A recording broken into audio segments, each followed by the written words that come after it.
Good day to everyone. This is Sandhya Sabu from the Department of Software Applications. I am here to say the concept of a relational database management system.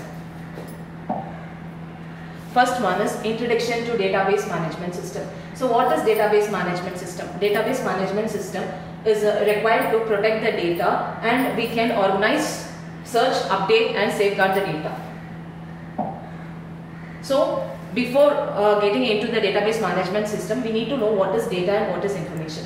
Data is nothing but the raw facts. So if see here the example Aarti, 124 student. So if I say like this, you will not know what these informations goes to. So information is nothing but the processed and meaningful data. So see the example, Aarti is a student with the ID number 124. So data is nothing but a raw facts, and information is nothing but the processed and meaningful data. So database management system. So if I want to organize a database, I need some software. So here are some list of softwares: Oracle, MySQL and Microsoft Access. So with the help of these softwares, I can organize my data. So advantages of DBMS. So first one is data sharing. So if our data is organized, we can share the database to whomever it is needed, and we can reduce the redundancy. Redundancy is nothing but we can avoid multiple copies of data, and data will be secured a lot, and we can have a backup and recovery. Next is components of DBMS. So we have 5 components of DBMS.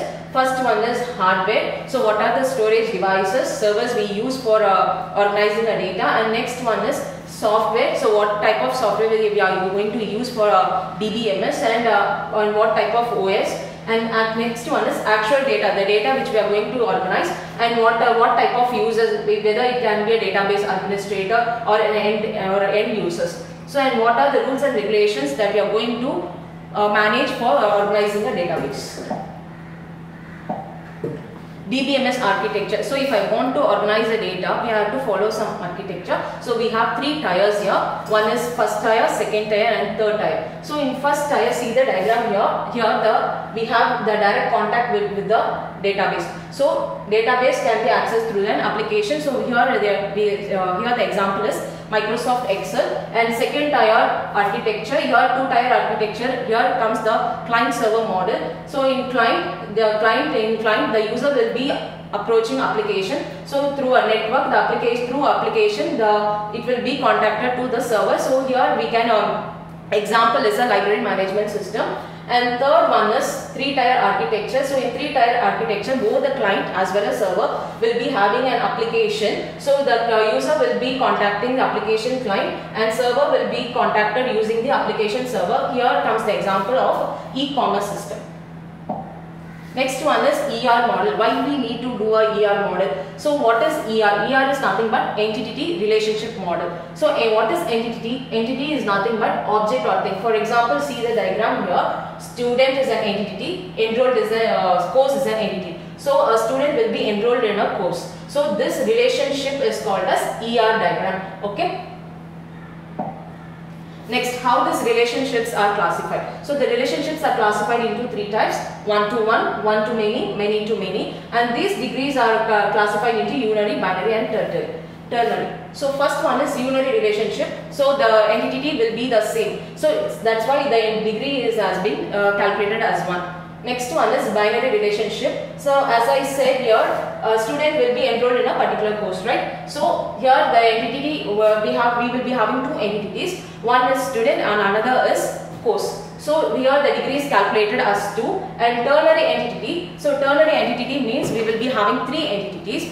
Because for example, a student will be enrolled in a course. So if he is enrolled in a course, he have to pay the fee, right? So we will be having 3 entities here. So the degree is 3 here. Next one is whatever the ER model we have created should be converted to table. Then only we can organize the data. So how it is converted? It is converted using SR relationship. So here we have classified as generalization and specialization. So what is so here is an example of ER diagram. So here is the employee table. So in employee table, we will be having attributes called EMP name, age, salary and EMP ID. So these entities will be converted into table like this. So generalization and specialization. Generalization is a bottom-up approach, and whereas specialization is a top-down approach.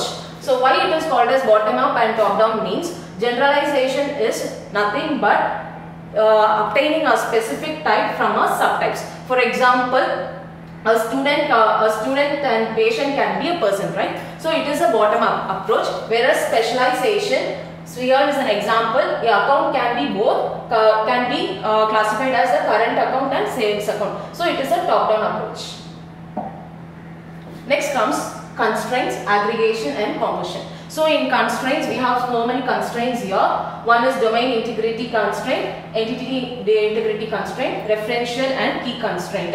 Next one is aggregation and composition. Aggregation is nothing but we have so many constraints, right? So based on these constraints, the entities will form together to bring a higher level entity. For example, we will in an organization we will be having some employees. Employees will be doing some projects, and we will be having a manager who will monitor all those things, right? So when an employee do a project, a manager manages it. So all these things comes together as an aggregation.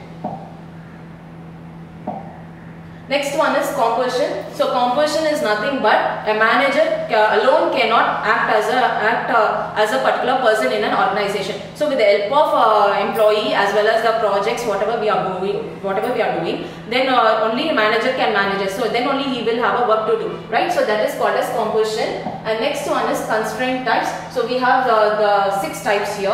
One is not null, unique, primary key, foreign key, default and check. So this for primary key is we will be having so many keys, right? So in this case, one key should be considered as a primary key, and this primary key will act as another will be accessed in another table. So that in that table, the primary key in one table will be considered as a foreign key in another table. So all the values should not be not null. So it should be of a particular domain called domain constraint. So the domain, for example, if it is a phone number, it should be of either integer, right? So it should not be in a float domain. So we have to check whether the particular value or particular attribute consists of a correct domain, and it should not always be null. Next one is comes here is advantages of ER model. So once whatever the database we are going to organize, if we are converted into ER model, then we can easily simplify the database, and we can represent a visual representation of whatever the data we are going to organize, and the data are converted into a considered table. Next one is relational model. So if I want to convert all these tables, I have to follow this CORDS rule. So we have 12 rules here. So based on these rules, what we are going to do is we are going to create a relational database, that how the for example, if a particular database if we have 2 or 3 database, how they are going to be get connected. So we have to follow these rules. Next one is key and integrity constraint. So as I said, primary, we have so many keys: primary key, candidate key, foreign key and composite key. So as I said, primary key is nothing but, for example, if I take a student can have a student ID number or student registration number. So we have two values which can be considered as a mandatory or priority. So out of this, I will consider one as a primary key and another as a candidate key. Okay, so foreign key is if this student ID number is used for paying of fee payment, that time this student ID will be considered as a foreign key in the table called exam fee payment. Okay, composite key, for example, here I can say take an example of address. So in address we will have so many text boxes, right? So in first text box I will enter the number of a house number. In second text box I will be entering the area of the area, and third text box I will be entering the pin code and location, right? So all these together will form a composite key. Next one is integrity. So integrity is classified as entity integrity, Entity integrity, referential integrity and domain integrity. So entity integrity is nothing but it should have a unique primary key. Referential integrity is nothing but the primary key in one table should be act as a foreign key in another table. Next one is domain integrity. As I said, for example, phone number, it should be only of integer type, right? So it is declared in a particular domain or not, we have to check, and the value should not be null. Relational algebra and calculus. So the relational algebra is nothing but is a formal way of query language. So using this select, project, union and intersection. So these are some of the operations that we are going to perform in a relational database. And relational calculus can be classified as tuple relational calculus and domain relational calculus. This is another non-procedural language. So advantage, what is the advantage and limitations of this relational calculus and algebra is nothing but simplicity and flexibility. So by selecting some operations, by selecting some of the data and doing by selecting some of the data, it can be so simplified and we can easily retrieve the data. So what is the limitation is if the data is of a limited amount, it does not cost anything, but if the data is for a huge amount of data, means the processing cost will be higher here. So next one comes the structure of a relational database. So if as I said, the data we are going to organize the data, right? So the data are organized in the form of tables and rows. So this table is called as rows are called as tuples and columns are called as attributes. So here is a student table. So in student table, the rows are, so these rows are called as tuples and these columns are called as attributes. So we have three attributes here: roll number, name and CGPA, right? Next one is what is the objective of relational database design. So first one is to reduce redundancy. So to avoid multiple copies, we are using this one. So see here the diagram here. So I have a table called product and I have a table called order item. So in both the tables I am just using, so see here product ID is the primary key. So the same product ID is used in another table called order item. So here it acts as a foreign key. So the same data is repeated in both the table, right? So now it can be combined as order ID, product ID and product name. So that is the avoiding redundancy. So for this we will be using this ER models and normalization techniques. So next one is functional dependency and normalization.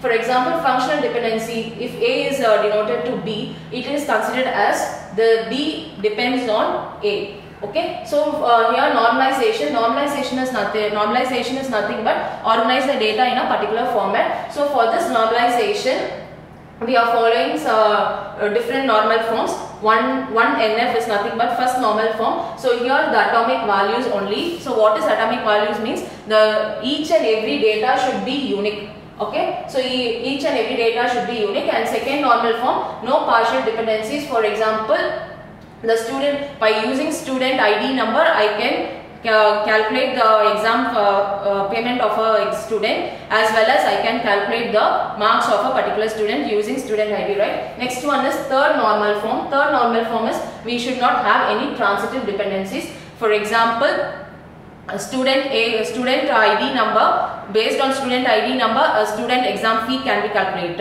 and based on this exam fee calculation, he will be registered for the examination, right? So all this student ID is indirectly related to the student examination registration. So that is called as transitive dependencies. So like this format of dependency should not be in third normal form. Next one is Boy Scout normal form. This is a stronger form of third normal form. So here I have just represented all these normal forms in a diagrammatic format. So first normal form is I should not, all the values should be unique and separate, individual. So that is eliminating group, repeating group. Second normal form is I should eliminate partial dependencies. Third normal form is I should not have any transitive dependency, and fourth normal form I should not have any multi-value dependencies. And fifth normal form is I should not have any joint dependency in my tables.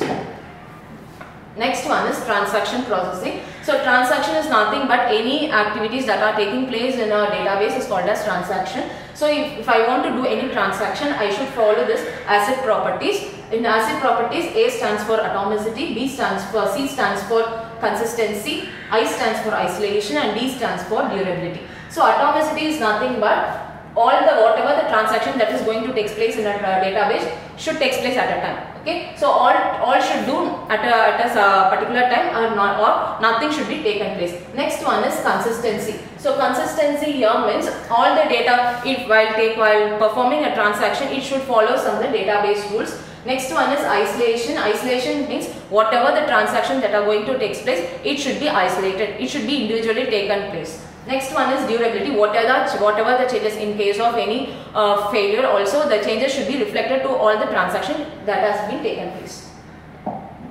And last comes your database security. So once the database is organized, the main concept comes here is security, how the database is going to be secure.